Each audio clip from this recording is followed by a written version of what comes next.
Okay मित्रों આપણે લાસ્ટમાં જોઈએ તો અપૂર્ણ પ્રભુતાનો નિયમ બરાબર છે મિત્રો।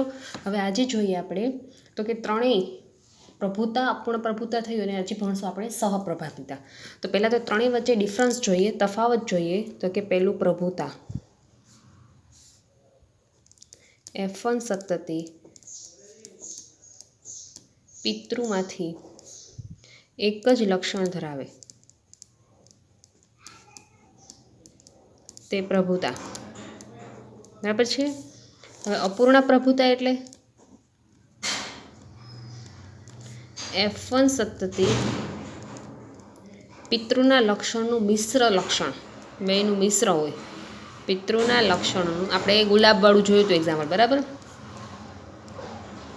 એ અપૂર્ણ પ્રભુતા। એક્ઝામ્પલ આપણે જોયું હતું તો કે પુષ્પ ગુલાબી, જ્યાં પિતૃ લાલ સફેદ હતા પરંતુ F1ના છોડ બધા ગુલાબી, તો પિતૃના મિક્સ લક્ષણ તો સંતતિ અપૂર્ણ પ્રભુતા। અને આમાં જોયું હતું F1ના ટી ઊંચા અને નીચા છોડ વચ્ચે જ્યારે સંકર્ષણ કરવામાં આવ્યું ત્યારે બધા જ છોડ ઊંચા જોવા મળ્યા, જે સંપૂર્ણ પ્રભુતા આને પણ કહેવાય,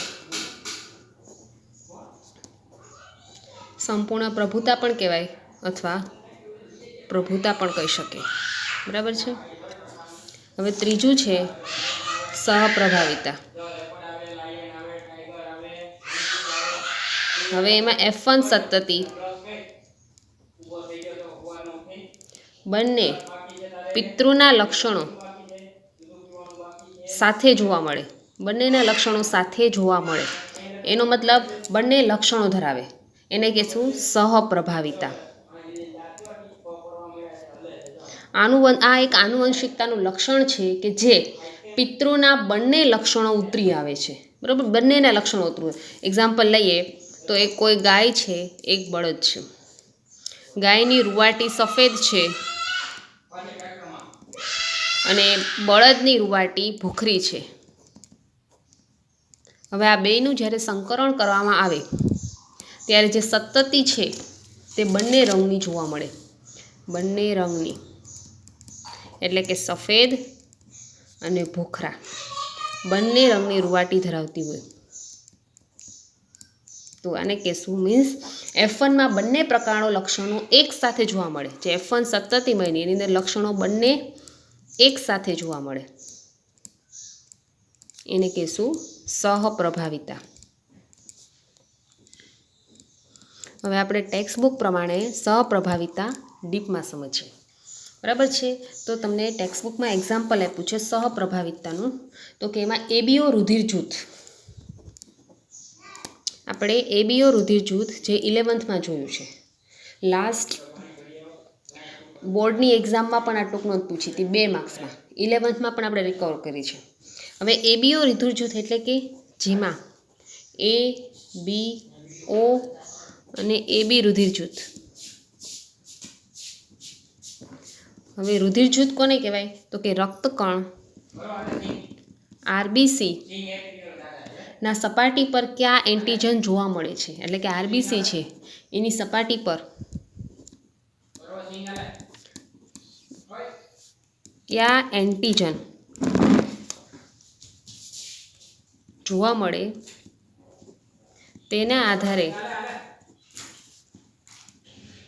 આપણે રુધિર જૂથનું વર્ણન કરશું। રક્તકણની સપાટી પર કયા પ્રકારનું એન્ટીજન છે એને આધારે।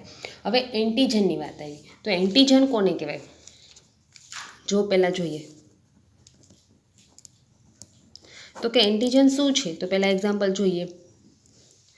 આ રુધિર જૂથ છે એની ઉપર A નામનું એન્ટીજન આવેલું હોય, RBCની સપાટી પર જો એન્ટીજન A આવેલું હોય તો રુધિર જૂથ A આવે, જો RBCની સપાટી ઉપર B નામનું એન્ટીજન આવેલું હોય તો રુધિર જૂથ B આવે, જો એની ઉપર A અને B બંને નામના એન્ટીજન આવેલા હોય તો રુધિર જૂથ AB, અને કોઈ એન્ટીજન હાજર જ ના હોય એની સપાટી ઉપર તો રુધિર જૂથ A, એટલે કે કોઈ પણ આવેલ ન હોય એન્ટીજન ત્યારે। હવે એન્ટીજન શું છે, આને કહેવાય એન્ટીજન। હવે એન્ટીજન શું છે તો કે ચોક્કસ પ્રકારની શર્કરા પોલિમર નું નિર્માણ, ચોક્કસ પ્રકારની શર્કરા છે, શર્કરા પોલિમર કે તેનું નિર્માણ ચોક્કસ જનીન દ્વારા થાય છે, જેનું નિર્માણ કેના દ્વારા થાય છે, નિર્માણ ચોક્કસ જનીન દ્વારા થાય છે. એટલે કે તેનું નિર્માણ ચોક્કસ જનીન દ્વારા થાય છે. એન્ટિજન છે એક ચોક્કસ પ્રકારની શર્કરા પોલિમર છે અને જેનું નિર્માણ ચોક્કસ પ્રકારના જનીન દ્વારા થાય છે.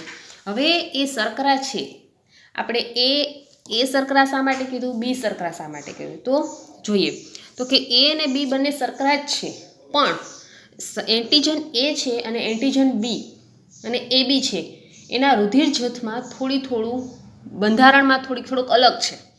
એ એન્ટિજન છે એના બંધારણમાં થોડુંક અલગ છે અને બી એન્ટિજનના બંધારણમાં અલગ છે. તેથી આપણે એને અલગ પાડવા માટે એન્ટિજન એ, શર્કરા એ અને શર્કરા બી એમ નામ આપ્યું છે. હવે એ બીઓ રુધિર જૂથ સહપ્રભાવિતતા માટે સમજશું. સહપ્રભાવિતતામાં એનું એક્ઝામ્પલ લઈશું, બરાબર.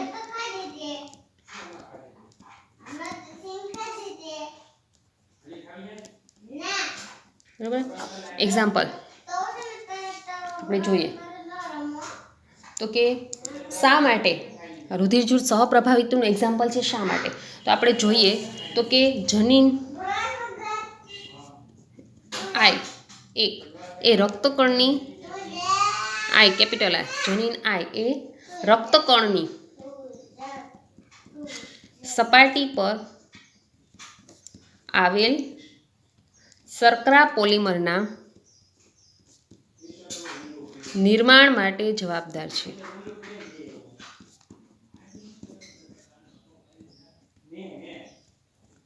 બરાબર છે. હવે જોઈએ કોઈ પણ જનીન વિવિધ સ્વરૂપો હોય છે. કોઈ પણ જનીન છે તેના વિવિધ સ્વરૂપો હોય છે. વિવિધ સ્વરૂપો એટલે કે વૈકલ્પિક કારકો આપણે જોઈએ.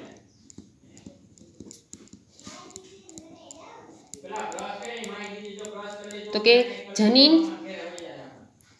એક માટે 3 પ્રકારના વૈકલ્પિક કારકો છે.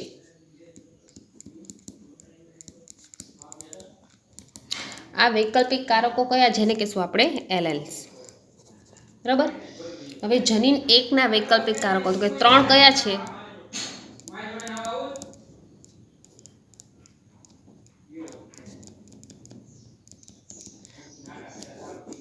તો કે આઈ એ, આઈ બી અને ત્રીજું છે સ્મોલ આઈ.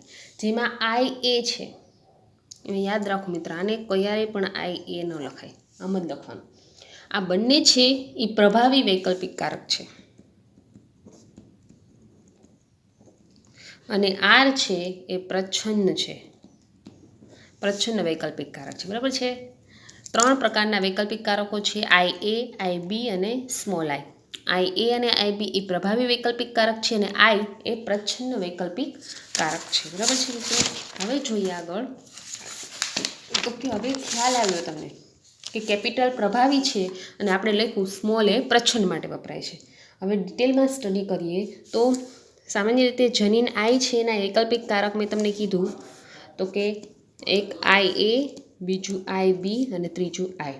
હવે આ છે એ પ્રભાવી છે, આ પણ પ્રભાવી છે, જ્યારે આ કારક છે એ કેવું છે, પ્રચ્છન્ન છે. આવું આપણે જોઈએ મિત્રો.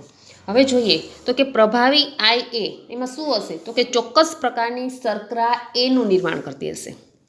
ચોક્કસ પ્રકારની શર્કરા એનું નિર્માણ એટલે કે આ રીતે હશે, એની ઉપર ચોક્કસ પ્રકારની શર્કરા એની બનાવટ એટલે કે રક્તકણની સપાટી ઉપર એન્ટિજન એ આવેલું હશે. હવે પ્રભાવી તો એમાં શું આવશે, શર્કરા બીનું નિર્માણ કરતી હશે એટલે આ રીતે આવશે, એન્ટિજન બી હાજર હશે. અને જ્યારે પ્રચ્છન્નનો મતલબ કોઈ પણ શર્કરાનું નિર્માણ ન કરે.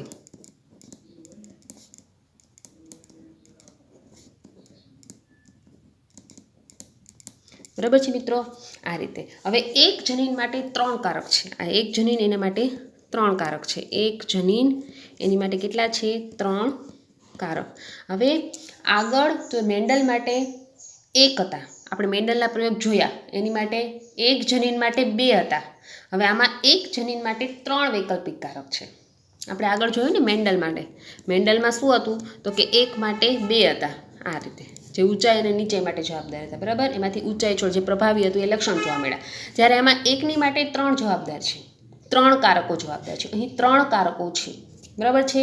હવે આપણે મનુષ્યની વાત આપણે કરીએ રંગસૂત્રની. તો કે મનુષ્યની અહીં 3 કારકો છે. એટલે કે મનુષ્યની વાત કરીએ રંગસૂત્રની.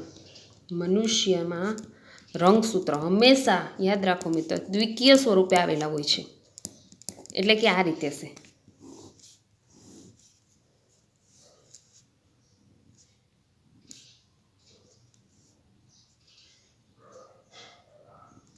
એમાં બે જે રંગસૂત્ર છે એમાં સમજાત રંગસૂત્રની જોડ છે. એટલે એને સમજાત જોડ કહેવાય.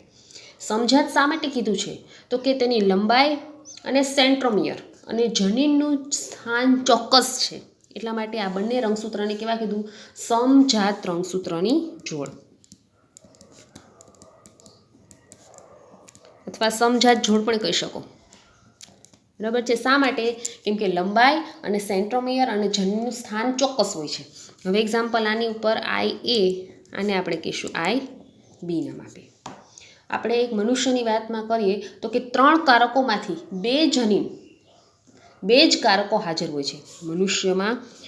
આપણે આમાં કીધું ને મનુષ્ય એક જનીનની અંદર 3 કારકો હોય છે. જ્યારે મનુષ્યની વાત કરીએ તો એમાં 3 કારકોમાંથી 2 જ કારકો હાજર હોય છે. કારણ કે આપણા રંગસૂત્ર કેવા હોય છે? જોડમાં હોય છે. કારણ કે આપણા રંગસૂત્રો જોડમાં હોય છે. હવે જોઈએ આ જનીન પ્રકાર છે. જનીન બરાબર છે. હવે આપણે જનીન પ્રકાર જોઈએ આના.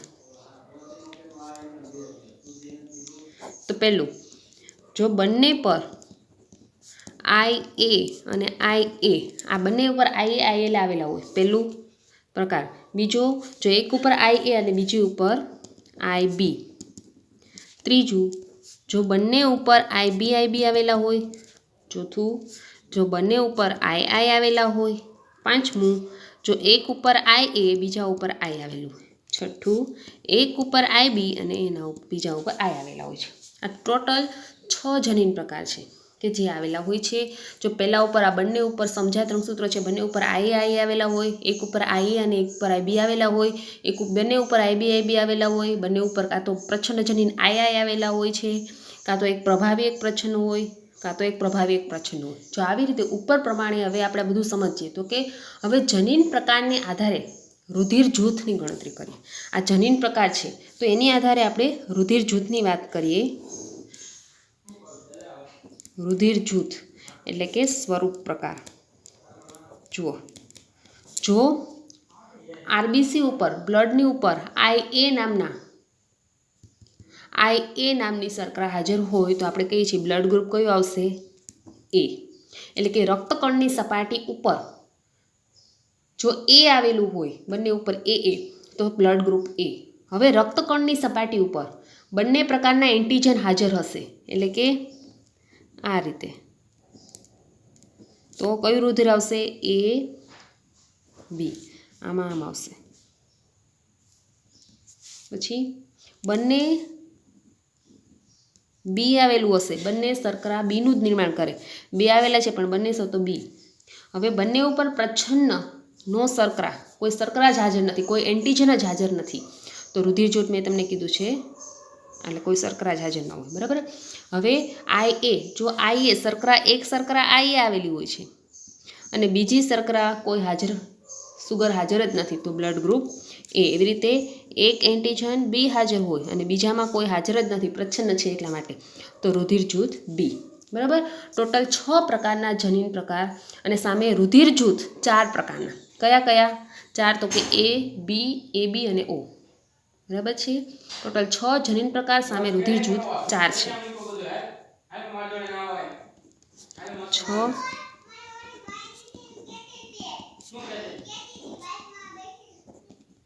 4 રુધિર જૂથ કયા આવશે? A, B, AB અને O. બરાબર છે. હવે દાખલા તરીકે આપણે એક પછી એક જોઈએ તો કે જનીન પ્રકાર જો IA હોય તો બ્લડ ગ્રુપ A. બીજું, જો IB અને IB બંને પ્રભાવી હોય તો બ્લડ ગ્રુપ B. અને જ્યારે ત્રીજું તો કે એક એ અને એક બી બંને હાજર હોય, બંને પ્રભાવી છે ને, બંને સંપૂર્ણ પ્રભાવી અને અપૂર્ણ પ્રભુતા નથી, બંને કેવા છે? સંપૂર્ણ પ્રભાવી.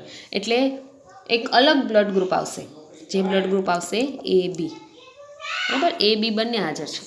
હવે બંને કારકો અભિવ્યક્તિની મિશ્ર થયા વગર, આમાં બંને છે આ એ અને બી, હવે બંને કારકો અભિવ્યક્ત મિશ્ર થયા વગર બતાવે, તેથી આપણે આને એ બી પણ બ્લડ ગ્રુપ આવે, એ બંને એકસાથે દર્શાવતા હોવાથી આ બંને કારકો હાજર છે. જુઓ, એ અને બી બંને હાજર છે ને આપણા બ્લડમાં, એટલે કે બંને કારકો એકસાથે હાજર છે અને બંને મિશ્ર થયા વગર બતાવે છે, તેથી આપણે આને સહપ્રભુતા અથવા સહપ્રભાવિતા પણ કહેવામાં આવે છે. એટલે મેં કીધું ને, આપણું એબીયુ રુધિર જૂથ છે, રુધિર એ શા માટે એક્ઝામ્પલ છે સહપ્રભુતાનું? કારણ કે બંને કારકો અભિવ્યક્ત મિશ્ર થયા વગર બતાવે, તેથી એ બી બંને અભિવ્યક્ત એકી સાથે દર્શાતા હોવાથી આપણે આ સહપ્રભુતા અથવા સહપ્રભાવિતા એનું એક્ઝામ્પલ છે. એના પછી જોઈએ આપણે મિત્રો આગળ, તો કે ઘણીવાર MCQમાં 2 માર્ક્સમાં આવું પૂછે છે. જુઓ કઈ રીતે, અહીંયા તક 2 માર્ક્સમાં MCQમાં પૂછે છે. તો એક્ઝામ્પલ પિતૃ આ 1 છે, આ પિતૃ 2 છે. હવે પિતૃ 1 એક્ઝામ્પલ નર છે અને પિતૃ 2 એક્ઝામ્પલ માદા છે. તો તમને અહીંયા એમ કે સતતીનું સંભવિત રુધિર જૂથ જણાવો. બરાબર છે, એટલે બાળકમાં કયું આવે છે રુધિર જૂથ એ જણાવો. તો એના માટે આપણે સમજવા માટે પહેલાં તો હું પહેલાં અહીંયા બોક્સ લખું છું, એ લખવું પડશે, મારી જોડે લખતા જોઈએ. બરાબર, સ્વરૂપ પ્રકાર અને જનીન પ્રકાર. બરાબર છે. હવે જો એ હશે સ્વરૂપ પ્રકાર, તો જનીન પ્રકાર કયો હશે? IA.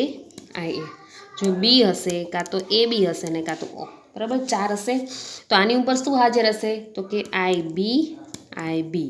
આમાં IB અને ઓ એટલે કે બંને પ્રચ્છન્ન II. બરાબર છે.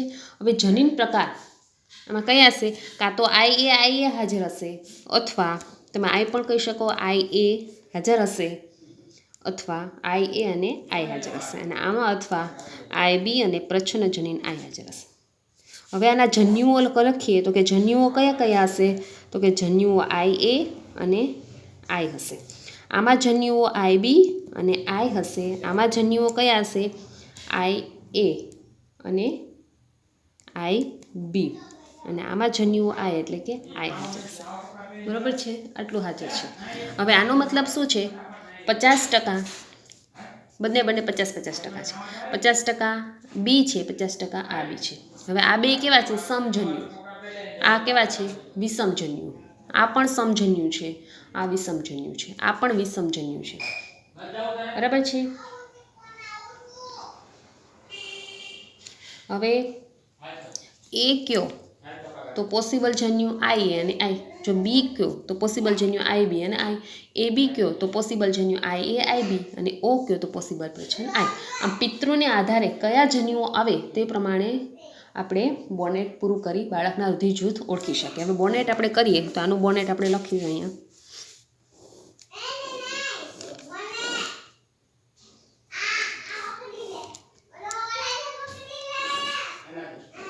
જુઓ એક્ઝામ્પલ અહીંયા આપણે નર અને માદા. હવે જુઓ નર અને માદા છે, તો એક્ઝામ્પલ મેં અહીંયા કીધું છે, નરમાં જો એ હશે અને માદાએ એ હશે, તો આપણે આ ફાઇન્ડ કરવાનું છે. હવે જો નર એ હશે, રુધિર જૂથ એ ક્યારે હશે? કે જ્યારે જન્યુઓ કયા કયા હશે? IA અને I હાજર હશે ત્યારે. તો અહીં લખું છું IA અને I.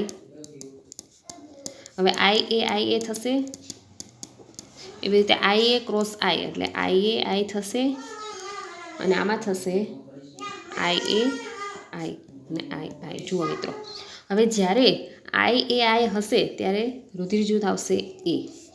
જ્યારે IA I હશે ત્યારે પણ રુધિર જૂથ A આવશે. IA I આવશે ત્યારે રુધિર જૂથ A આવશે, પણ જ્યારે પ્રચ્છન્ન જનીન હાજર હશે ત્યારે રુધિર જૂથ O આવશે.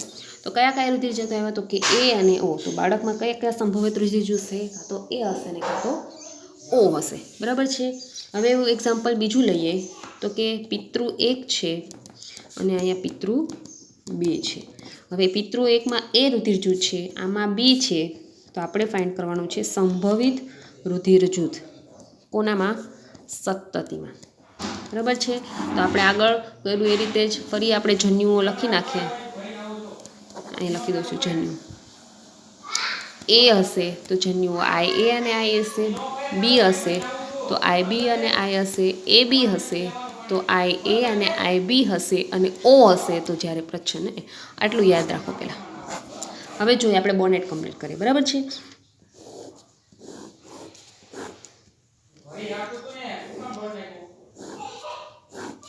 ઓકે, અહીંયા પહેલોમાં પિતૃ અને આ બીજું પિતૃ. હવે આપણે પહેલો પિતૃ એ છે તો કયા કયા જન્યુઓ છે? IA અને I. હવે પિતૃ બે છે તો એમાં બી છે તો બી માટે IB અને I થશે મિત્રો. તો હવે આ બેનું ક્રોસ લિંકિંગ કરશું, સંકરણ કરાવશું. તો IB અને IA તો હંમેશા કેપિટલ I એ આગળ લખવું અને IB, પછી IB I, પછી IA I અને I. જુઓ મિત્રો, જ્યારે IB બંને એન્ટીજન હાજર છે તો રુધિર જૂથ કયું આવશે? AB. બરાબર છે, સોરી AB કહેવાય. જ્યારે IBI હાજર હશે ત્યારે રુધિર જૂથ, સોરી બી લખવાનું, બી હશે. જ્યારે I હાજર હશે ત્યારે રુધિર જૂથ O હશે, અને આ જાગૃત કહેવાય. મતલબ રુધિર જૂથ કયા કયા આવશે તો લખવાનું AB, A, B અને O. આટલા રુધિર જૂથ સંભવિત સતતીમાં જોવા મળે છે. આવા ક્વેશ્ચન 2 માર્ક્સમાં એક્ઝામમાં આવે અને આવે જ છે. એટલે તમે જોઈ લેજો. આ બે તમને મેં એક્ઝામ્પલ કરાવ્યા, એકવાર રિફર કરી લેજો. બરાબર છે મિત્રો. આવા હોઈ શકે છે. એટલે સામાન્ય રીતે આપણે અહીંયા સુધી જોયું તો કે અહીંયા સહપ્રભાવિકતા પૂરું થાય છે. આપણે સહપ્રભાવિકતામાં જોયું તો કે પહેલાં તફાવત જોયા, પ્રભુતા, અપૂર્ણ પ્રભુતા અને સહપ્રભાવિકતા. હવે પ્રભુતામાં જોયું F1 સતતી પિતૃમાંથી એક જ લક્ષણ ધરાવે તે પ્રભુતા. આપણે ઊંચા અને નીચા છોડ વચ્ચે સંકરણ કરાયું તેમાં પ્રભાવી જ અભિવ્યક્ત થયું, પ્રચ્છન્ન અભિવ્યક્ત થયું નહીં, એટલે કે એક જ લક્ષણ. એટલે આપણે એને પ્રભુતા પણ કહેવાય અને સંપૂર્ણ પ્રભુતા પણ કહેવાય. ત્યાર બીજું અપૂર્ણ પ્રભુતા. હવે F1 સતતી એમાં પિતૃના લક્ષણનું મિશ્ર લક્ષણ, એટલે કે આપણે જોયું હતું લાલ અને સફેદ ફૂલો વચ્ચે સંકરણ કરાવ્યું હતું ત્યારે આપણને ફૂલો ગુલાબી રંગના મળ્યા હતા. એટલે કે ગુલાબી રંગના મળ્યા હતા એટલે કે બંનેનું મિક્સ લક્ષણો સતતી, એટલે કે અપૂર્ણ પ્રભુતા. જ્યારે સહપ્રભાવિતામાં શું થયું હતું તો કે બંને પિતૃના લક્ષણ એકી સાથે જોવા મળે, એને કેવું? સહપ્રભાવિકતા. આ સહપ્રભાવિકતા છે આનુવંશિકતાનું લક્ષણ છે કે જે પિતૃના બંને લક્ષણો તેમાં ઉતરી આવે છે. જેમાં તમને મેં એક્ઝામ્પલ આપ્યું, કોઈ ગાયની રૂવાટી સફેદ હોય, બળદની રૂવાટી ભૂખરા રંગની હોય, તો જ્યારે સંકરણ કરવામાં આવે ત્યારે જે સતતી નિર્માણ થાય તેમાં સફેદ અને ભૂખરા રંગ બેની રૂવાટી જોવા મળે. ત્યારબાદ આપણે જોયું હતું એબીઓ રુધિર જૂથ. એબીઓ રુધિર જૂથમાં આપણને ખબર છે કે આપણે ટોટલ મનુષ્યમાં રુધિર જૂથ A, B, O અને AB આવે છે રુધિર જૂથ. હવે રુધિર જૂથના પ્રકાર કોને આધારે છે તો કે રક્તકણ RBCની સપાટી ઉપર કયા એન્ટીજન હાજર છે તેને આધારે. જો RBCની સપાટી ઉપર A નામનું એન્ટીજન હાજર હશે તો રુધિર જૂથ A આવશે. જો RBCની સપાટી ઉપર B નામનું રુધિર જૂથ હાજર હશે તો બ્લડ ગ્રુપ B આવશે. જો બંને એન્ટીજન હાજર હશે IA અને IB તો રુધિર જૂથ AB આવશે, અને કોઈ પણ એન્ટીજન હાજર હશે નહીં તો રુધિર જૂથ O આવશે. એટલે કે સામાન્ય રીતે એન્ટીજન શું છે તો કે એ ચોક્કસ પ્રકારની શર્કરા પોલિમર છે કે જે નિર્માણ કોનું થાય છે તો કે ચોક્કસ જનીન દ્વારા તેનું નિર્માણ થાય છે.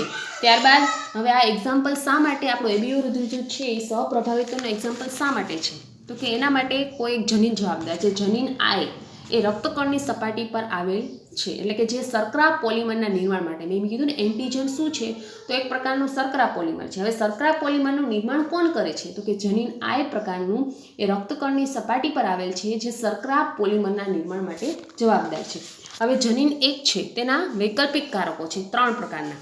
આગળ આપણે મેન્ડલમાં જોયું હતું એક જનીન માટે 2 વૈકલ્પિક કારકો હતા, જ્યારે આમાં આવે છે એક જનીન માટે 3 પ્રકારના વૈકલ્પિક કારકો છે. આપણે જોયું હતું એક જનીન I છે તેના માટે 3 કારકો IA, IB અને I. જ્યારે IA અને IB તે પ્રભાવી માટે જવાબદાર હતું અને જ્યારે I છે એ પ્રચ્છન્ન માટે જવાબદાર હતું. એટલે કે આ પ્રભાવી વૈકલ્પિક કારક અને પ્રચ્છન્ન વૈકલ્પિક કારક. બરાબર છે, એ આપણે ડિસ્કસ કરી હતી. પછી આપણે જોયું હતું IA અને IB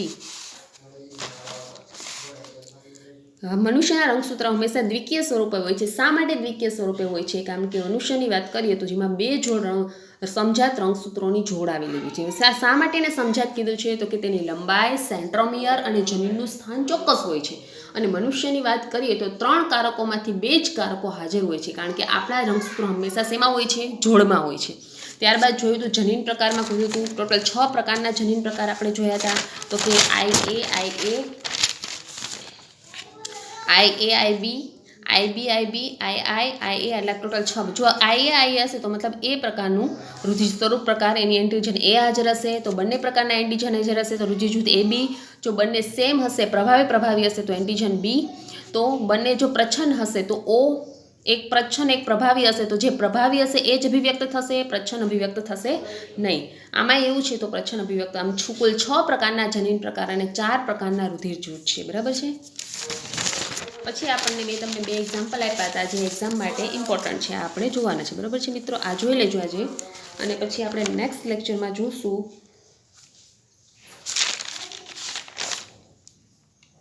આનુવંશિકતાનો રંગસૂત્રીયવાદ.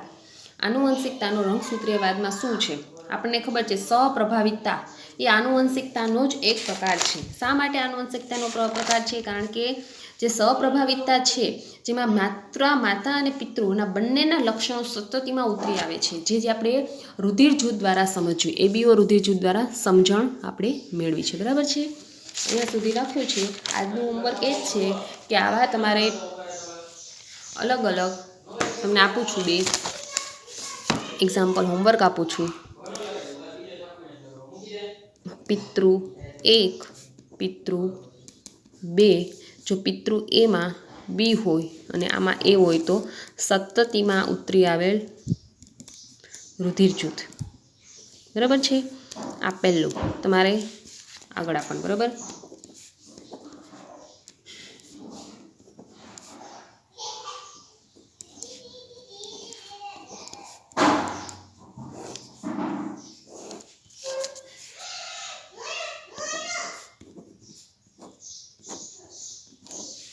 આટલું તમારે હોમવર્ક છે. બરાબર છે. ચલો સ્ક્રીનશોટ લઈ લો.